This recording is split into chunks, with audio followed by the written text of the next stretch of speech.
TF1 20h avec Roger Giquel. 10 ans pour un ancien nazi, c'est la condamnation prononcée par le tribunal de Cologne contre Kurt Lischka, responsable de la déportation des Juifs en France. Iran, pagaille pour un anniversaire, le défilé militaire annulé, 3 morts, des blessés, une foule nombreuse malgré l'absence de Khomeini. Pot de vin à la française, des fonctionnaires incarcérés, l'affaire qui porte sur 2 millions de francs pourrait connaître d'autres développements. Talc-Morange, des peines de principe de 1 à 20 mois de prison avec sursis pour les coupables après 33 bébés morts empoisonnés. Bonsoir, oui. La justice a rendu son jugement dans le drame du Talc-Morange. 8 ans après ce qu'il faut bien appeler une catastrophe qui tua 33 nourrissons et provoqua des handicaps plus ou moins graves chez 45 autres bébés, voici ce jugement. 20 ans de prison avec sursis au PDG et au directeur technique de la société de conditionnement, la Cetico, là où une dose mortelle d'hexachlorophène, un bactéricide très puissant, avait été mélangée au talc pour la distribution en grande surface. 18 mois de prison avec sursis au directeur de Givaudan France, la société pharmaceutique qui fabriquait l'hexachlorophène.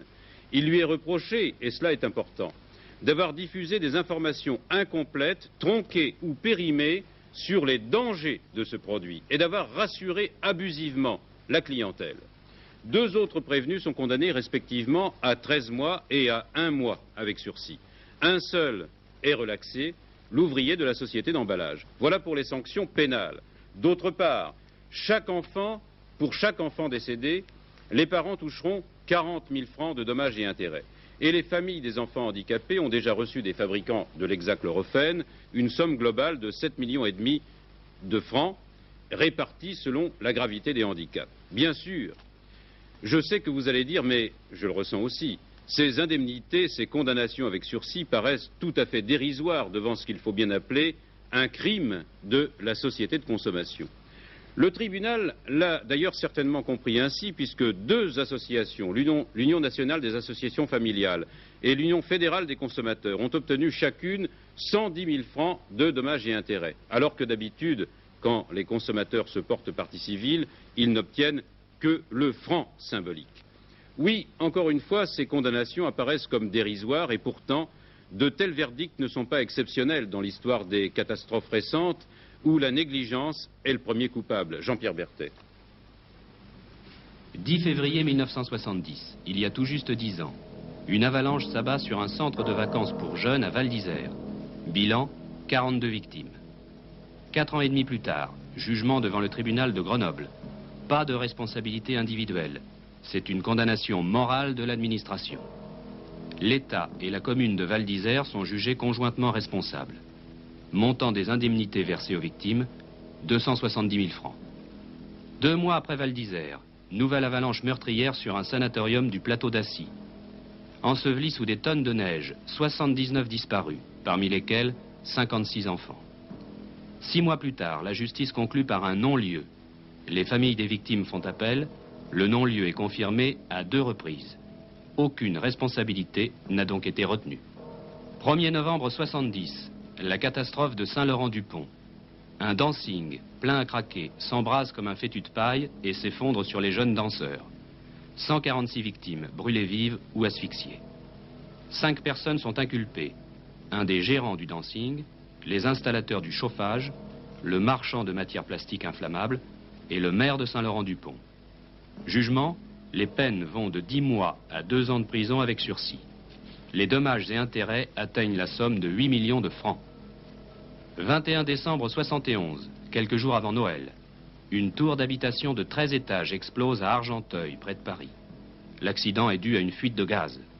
Il y a 17 morts et 45 blessés. Les 4 personnes inculpées sont un entrepreneur en chauffage et un architecte qui sont tous 2 finalement relaxés. Un directeur des travaux de construction et un promoteur qui sont condamnés, respectivement, à 13 mois et 18 mois de prison avec sursis. Indemnités versées aux victimes, 380 000 francs. 16 juin 72. 2 trains se télescopent sous le tunnel de Vierzy, près de Soissons. La voûte du tunnel s'étant en partie effondrée, l'accès était bouché. Des ferrailles enchevêtrées, on retire 108 morts et 111 blessés. 6 fonctionnaires de la SNCF sont inculpés d'homicides et blessures involontaires. Jugement par le tribunal correctionnel de Soissons. Les peines vont de 6 mois à 1 an de prison avec sursis. Diminution en appel à Amiens, de 3 à 8 mois avec sursis. Enfin, le 6 février 1973, incendie dans un établissement scolaire, le CES Édouard Pailleron à Paris. Tout brûle, 21 enfants périssent dans les flammes. Ce sont 2 élèves qui ont mis le feu, mais on retient aussi des responsabilités techniques et administratives. Sont inculpés le PDG de la société de construction, l'architecte, le directeur des équipements scolaires et son adjoint. Jugement de 8 à 18 mois de prison avec sursis. Il y a un dénominateur commun à toutes ces condamnations et à celle du Talc-Morange. Elles s'appliquent à des hommes qui étaient, comme l'on dit, d'honnêtes citoyens, honorablement connus, fonctionnaires, ingénieurs, commerçants, etc. La sanction qui les a frappés est une peine de principe, certes, mais une peine qui les a touchés durement dans leur vie professionnelle, voire dans leur vie privée. Alors, dans la plupart de ces grandes affaires d'homicide involontaire, par imprudence, négligence ou inobservation des règlements, la justice estime, à tort ou à raison, que le blâme public à caractère social n'est pas plus doux que de longues années de prison. Oui, alors ici je dois dire que j'ai commis un lapsus épouvantable tout à l'heure. J'ai parlé de 20 ans, semble-t-il. C'est un lapsus, on ne s'en aperçoit pas. 20 ans de prison avec sursis, il s'agit bien sûr de 20 mois de prison avec sursis pour les PDG dont je vous ai cité les noms. Oui, 20 mois, c'est une peine de principe, comme l'a dit Jean-Pierre Berthet, mais c'est une peine qui est considérée comme sévère, de toute façon. Tout à fait. Nous allons passer maintenant dans un tout autre monde, dans une sorte de néant renversé dans l'abomination de l'histoire, quand les nazis exterminaient les juifs et quand ensuite le monstre étant terrassé, les anciens nazis disaient « Bon, je ne savais pas, je ne savais pas ». C'est ce que maintenait encore en 1971 Kurt Lischka, un des exécuteurs de la déportation des Juifs de France. Nous reverrons tout à l'heure cette interview réalisée, voici 9 ans, par Gérard Saint-Paul. Cette année-là, en 71, le président de la République de l'époque, Georges Pompidou, et le chancelier Willy Brandt négociaient un accord sur le jugement des criminels de guerre par les Allemands eux-mêmes, chez eux. Kurt Lischka avait alors été désigné par les organisations qui ne voulaient pas oublier comme un de ceux qui se la coulaient douce et qui avaient effacé de leur mémoire leur participation au génocide juif. Kurt Lischka était alors fondé de pouvoir dans une entreprise commerciale après en avoir été contremaître. Oui, une vie professionnelle comme une autre. Et puis les Allemands se décidèrent à instruire son procès. L'enquête dura 1 an. Lischka, comme ses co-inculpés, Hagen et Henrichson, étaient des prévenus libres. Lischka, aujourd'hui, 10 ans de prison, Hagen, 12 ans de prison, Henrichson, 6 ans. C'est le verdict de Cologne, aujourd'hui, pour avoir participé à la déportation de plus de 50 000 Juifs de France. Bernard Volcker. Ces 2 hommes ont joué un rôle très important dans la déportation de plus de 70 000 Juifs français entre 1941 et 1944. La moitié des déportés, et notamment les femmes et les enfants, furent assassinés dans les chambres à gaz dès leur arrivée à Auschwitz, où les autres périrent de faim peu après. Il n'y eut pratiquement pas de survivants. Le tribunal a reconnu la responsabilité et le zèle de Lischka et Hagen dans l'organisation de la déportation, alors que la défense avait demandé l'acquittement des 2 hommes qu'elle avait dépeints comme 2 petits fonctionnaires sans responsabilité, forcés d'exécuter les ordres venus de Berlin, sans pouvoir s'y opposer et sans savoir quel était exactement le sort réservé aux Juifs qu'ils se chargeaient de réunir et d'expédier à Auschwitz. Si Ernst Heinrich Sohn, 59 ans, n'a été condamné qu'à 6 ans de prison, c'est parce qu'il n'était que sous-officier en 1942, âgé seulement de 22 ans, pas membre du parti nazi, mais en revanche, il lui est reproché d'avoir manifesté trop de zèle lors de la préparation de transport de Juifs de Drancy vers Auschwitz. Ce procès a été suivi depuis son début en octobre avec attention par de nombreux parents de déportés français et aussi par d'anciens déportés. C'est l'acharnement d'un homme, l'avocat français Serge Klarsfeld, qui a permis la comparution de Lischka devant ses juges. Il lui a fallu mener une campagne incessante pendant des années pour arriver à ce résultat.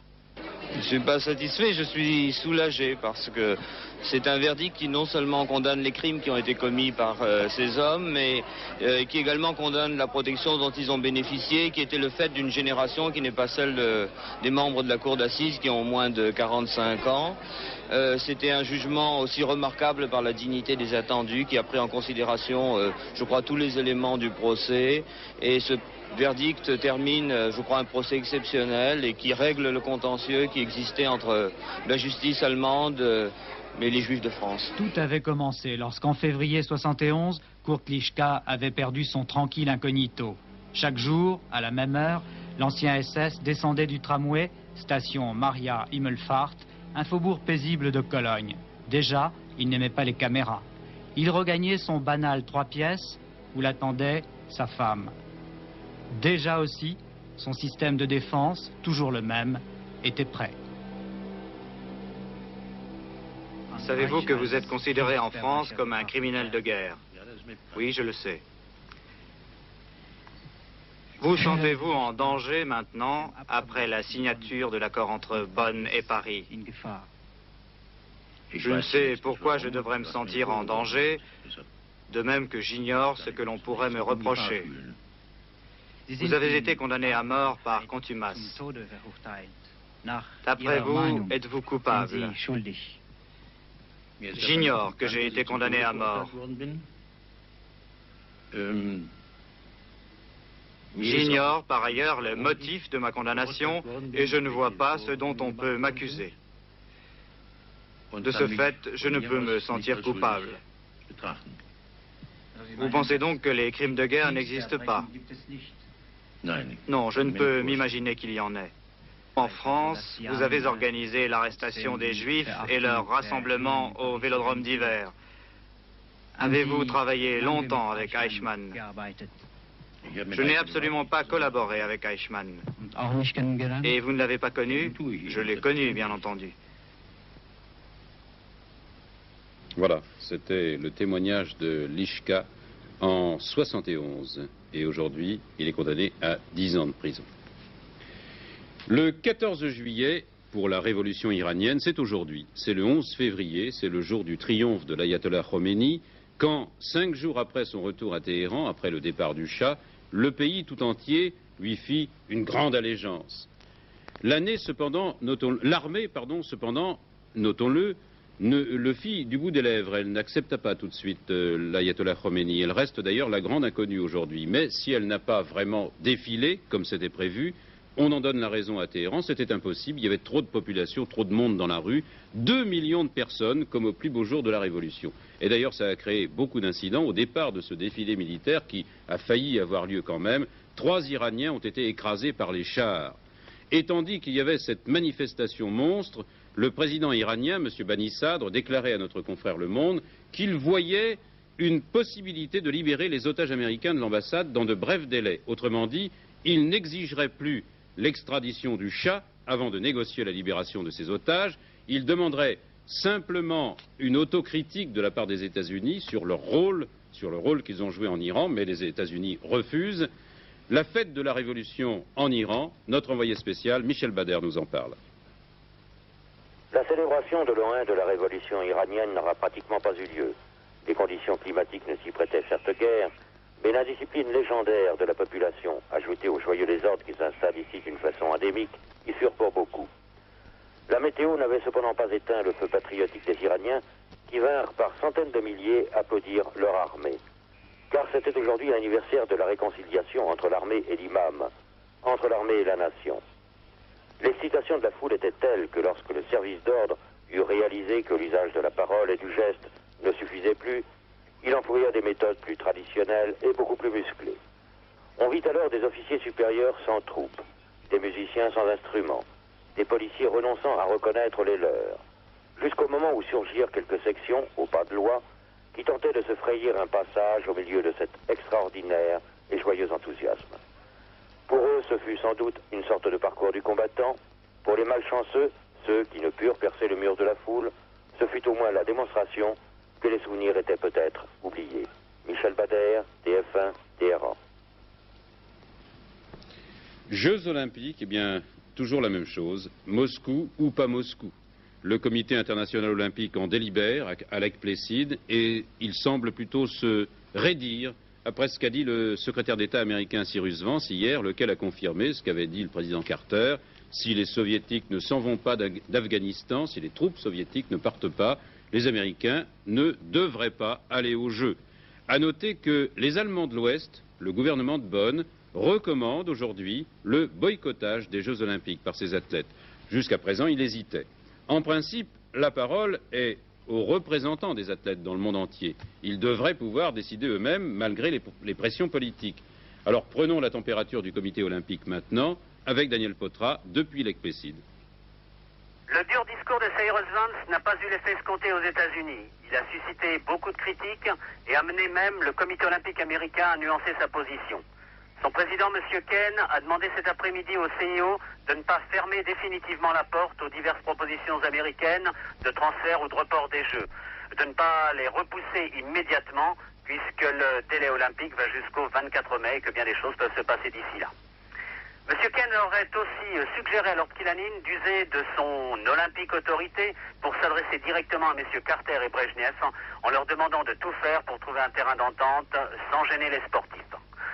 Les dirigeants sportifs américains ont été souvent gênés pour répondre aux questions du CIO, qui a trouvé bizarre, par exemple, que le président Carter préconise le boycott de Moscou au moment où des équipes de boxe et de lutte américaines se rendaient en URSS il y a quelques jours. Les soviétiques viennent à l'instant de présenter leur rapport technique sur l'organisation des Jeux. Ce soir, devant le CIO, ils subiront, comme les Américains, un interrogatoire beaucoup plus politique qui ne débouchera pas forcément sur des réponses précises. Lake Placid, Daniel Potra, TF1.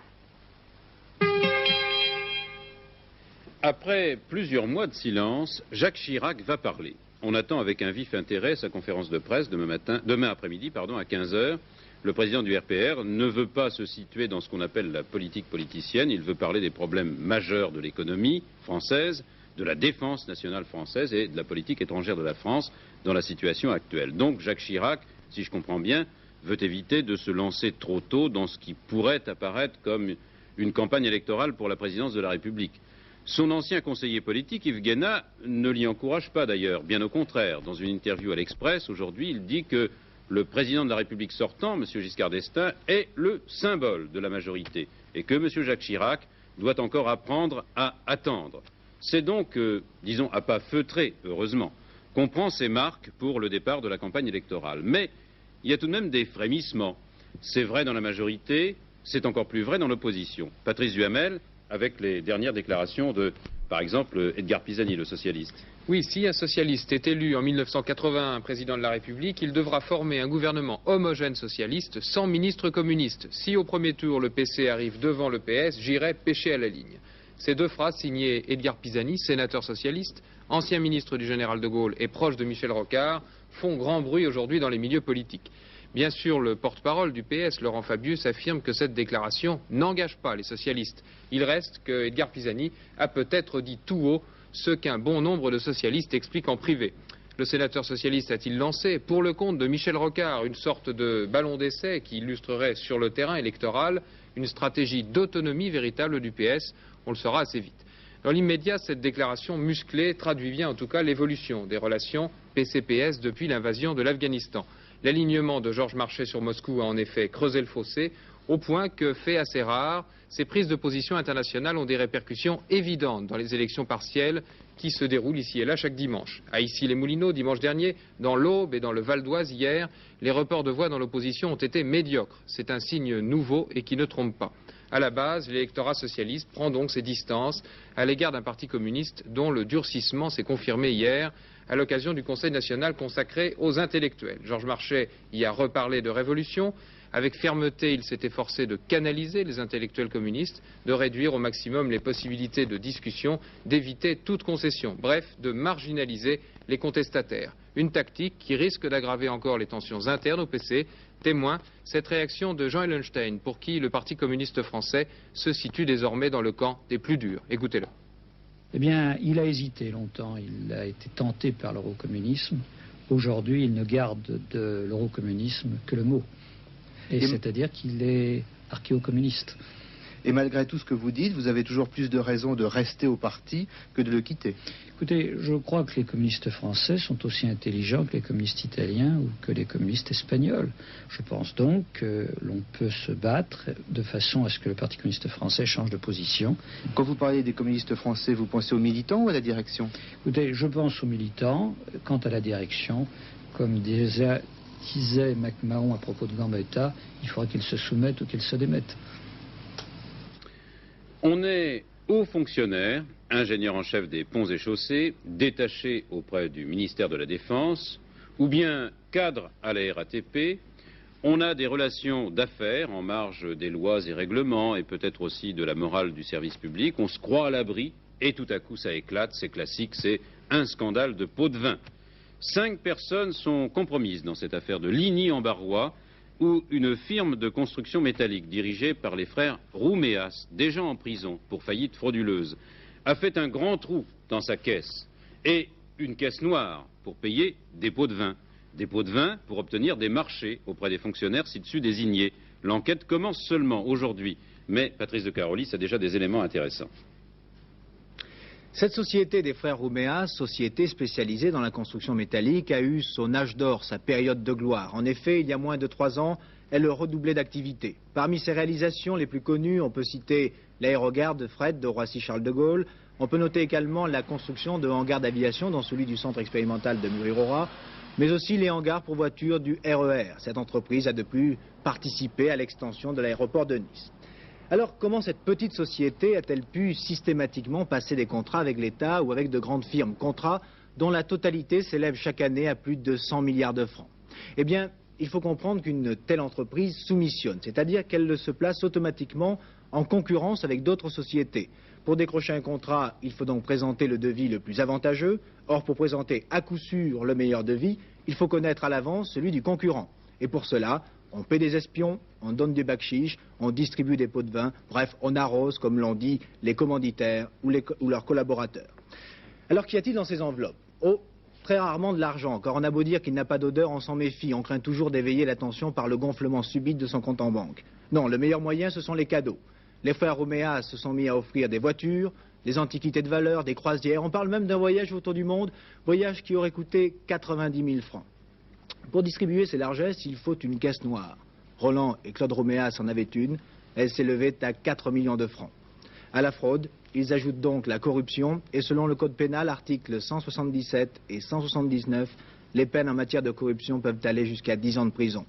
Reste à savoir, à présent, si la liste des fonctionnaires compromis risque de s'allonger. Après le ministère de la Défense, les regards se tournent à présent vers les administrations de l'équipement, des transports et des PTT. Mais pour l'instant, secret de l'instruction. À suivre. Marie-Laure Augueil. Oui, bien tout d'abord, de nouvelles inquiétudes pour Tito. Le maréchal souffre de troubles cardiaques et rénaux et c'est le 2e bulletin de santé inquiétant qui paraît en 24 heures.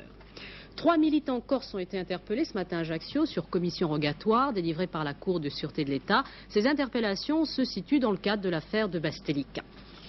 Pour Jean-Pierre Fourcade, la véritable ligne de clivage de politique française passe au sein du Parti socialiste, c'est-à-dire entre les collectivistes et ceux qui acceptent l'économie de marché. Ce clivage, a précisé l'ancien ministre, est signe d'espoir pour la vie politique française.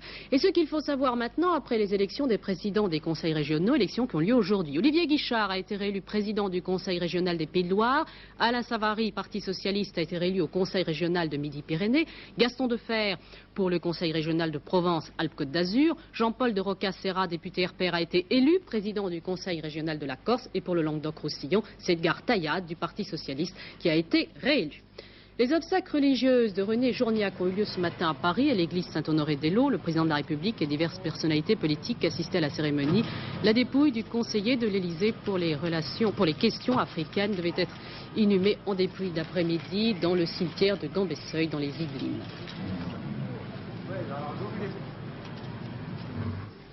Du 1er au 9 mars, le président de la République effectuera une visite officielle dans les 4 États du Golfe et en Jordanie. En compagnie de Mme Giscard d'Estaing, il se rendra au Koweït, au Qatar, à Bahreïn et dans les Émirats arabes unis.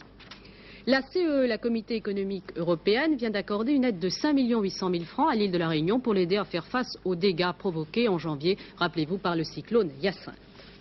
La Tunisie est en danger, la situation est très grave. Kadhafi capable de tout. C'est dans ces termes que le Premier ministre tunisien, Erin Ouera, vient de faire part de ses inquiétudes. La Tunisie a d'ailleurs l'intention d'informer le Conseil de sécurité de l'ONU de la situation actuelle, et ceci après les déclarations quelque peu incendiaires du colonel Kadhafi.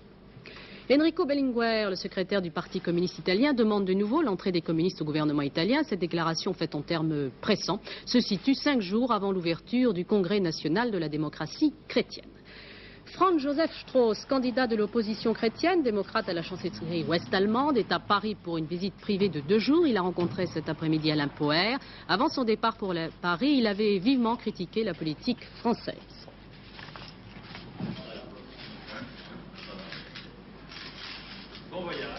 Aux États-Unis, Jimmy Carter vient de remporter une 2e victoire face à Ted Kennedy dans la course à l'investiture pour les élections présidentielles. Carter a obtenu 46% des voix, Kennedy 35%, et ceci à la mini-convention démocrate de l'État du Maine.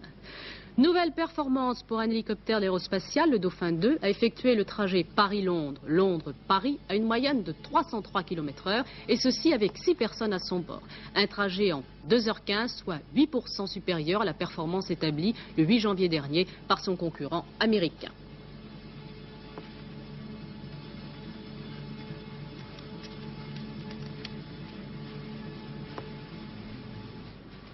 Le temps, eh bien, c'est une mi-février déjà, ou presque, exceptionnelle. Il fait très beau et on attend une vague de froid, mais viendra-t-elle? En tout cas, aujourd'hui, il a fait encore 4 degrés à Limoges et 15 degrés à Nice. Et dans le sud-ouest aussi, il fait beau, comme vous pouvez le voir. Demain, de la Bretagne à la Flandre, le temps sera doux, passagèrement couvert, avec quelques pluies faibles. Sur les autres régions, la matinée sera fraîche, souvent brumeuse, avec des gelées faibles et des brouillards.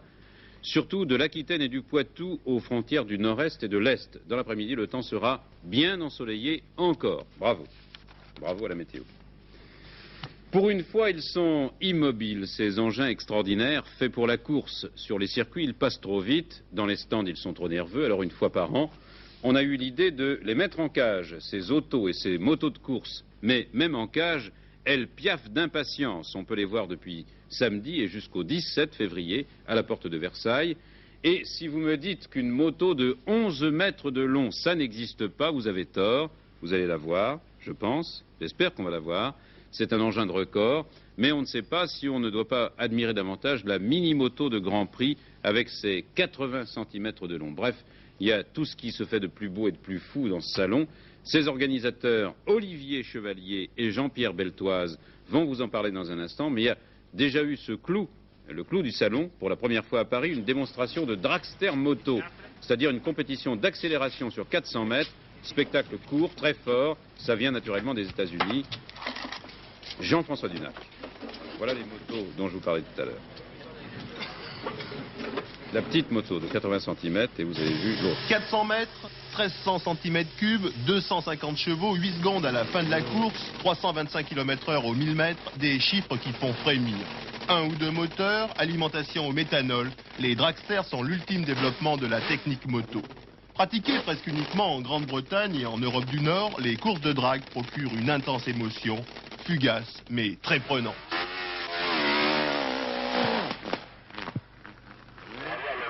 On va voir beaucoup de choses. En fait, on permet aux motards de voir les machines qui ont animé les Grands Prix cette année surtout. Et puis en plus, on a la chance d'avoir l'AMV et la 500 6 cylindres de McElwood. Et McElwood et Agostini viendront même présenter leurs machines. Jean-Pierre Beltoise, côté voiture. Côté voiture, on a à peu près tout. C'est-à-dire qu'on a d'abord les Formule 1 qui sont illustrés, comme la Ferrari, la Ligier, la Renault, la McLaren d'Alain Prost. Et puis on a également l'exposition de toutes les voitures qui sont illustrées aux 24 heures du Mans, la Mercedes du Bandama et de l'East African Safari, la Ford Escort championne du monde, toutes les voitures de production. On a énormément de voitures, plus la présence de grands pilotes et des animations comme des petites voitures.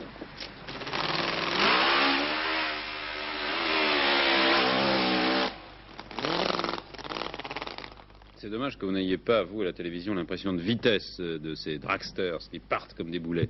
Mais il faut être sur place, voilà. Dernier journal avec Joseph Poli vers 23 h. Merci de votre attention au nom de toute l'équipe de TF1 Actualité.